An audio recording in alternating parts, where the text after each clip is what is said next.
dollars. It's not, it's fucking more than that. But you've got to work it out. They're giving you a service. Why can't they fucking add it up for you and say, sir, would you like to give 10%? You're like, no, fuck off, because I don't want to give a tip. Because all you've done is handed me a beer out of fucking fridge. I don't want a tip for a beer, right? I've got to work out what 10% is on top of that price.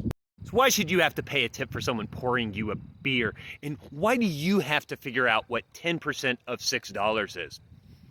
Are you guys telling on yourselves that you're not very intelligent and you're very, very easily annoyed by things that really aren't that big of a deal?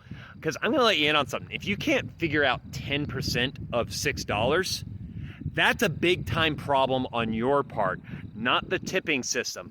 And here's the thing. Why should you pay a tip for someone pouring a beer? Well, that's the cultural norm here in America. You're visiting America, so do it. It's not that big of a deal.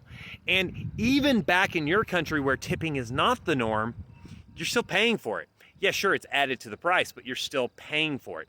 But at the end of the day, like, there are valid critiques to the tipping system, but this isn't one of them.